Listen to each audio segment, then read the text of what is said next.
आजीच्या गोड नाती तर कुणा गोड नातवंडांच्या आजीबाई असलेल्या आजच्या स्पर्धेच्या परीक्षकांना मनपूर्वक वंदन. माझ्या स्पर्धक मित्रांनो नमस्कार. मी आज आपल्या समोर एक अत्यंत जिव्हाळ्याचा विषय मांडत आहे. माझी आजी. मार्गशीर्ष महिन्यातला प्रदोष आला. सकाळच्या किरणांनी तिला सांगवा दिला. चंद्रकलेला नातू झाला. मग तिच्याही हृदयात आली आनंदाची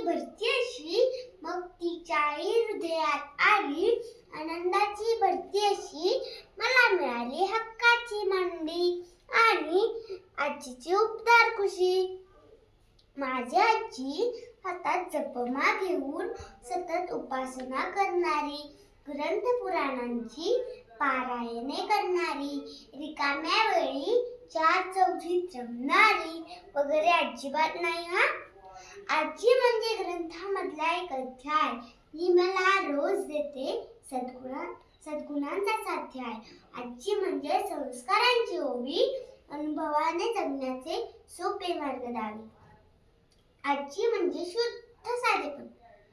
ती आहे जगातील अनमोल शिकवणी. देते कुठल्याही पुस्तकाशिवाय जीवनाचे धडे. आजी सांगाया शब्द पुरे पडे.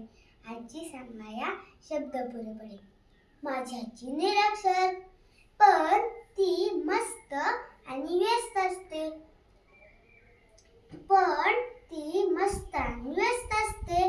मीच आहे तिचा एकमेव मित्र. ती मला रंगवायला शिकवते कुटुंबाचे सुरेख चित्र. कुठल्याही शाळेत न गेलेली माझी आजी बुद्धिमत्तेतील नातेसंबंधासारख्या कठीण प्रश्नांची उत्तरे मला चुटकीसरशी सांगते हो. घरखर्चाचे हिशोब अचूक मांडते. कॅलेंडर हातात न घेताच तिला समजतं कधी येणार पाडवा, कधी होळी, कधी येणार गणपती आणि कधी दिवाळी. घरातील प्रत्येक सण रीतिरिवाजाने व साग्र संगीत साजरे होतात ते केवळ आजीमुळेच.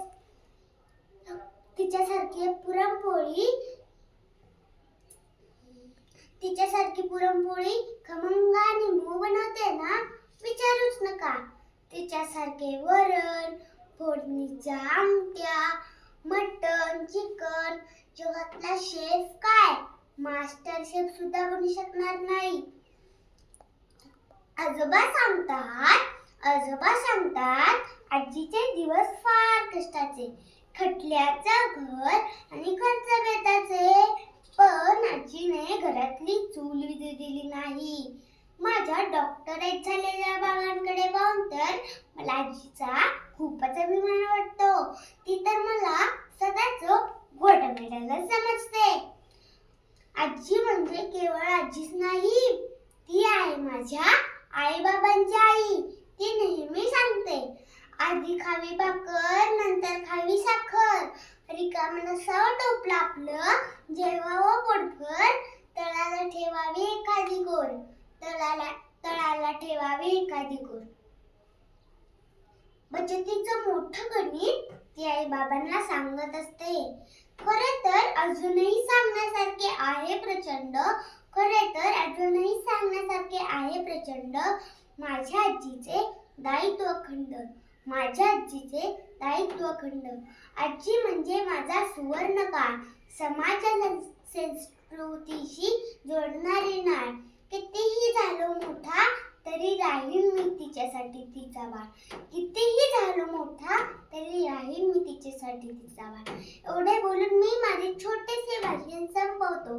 जय हिंद.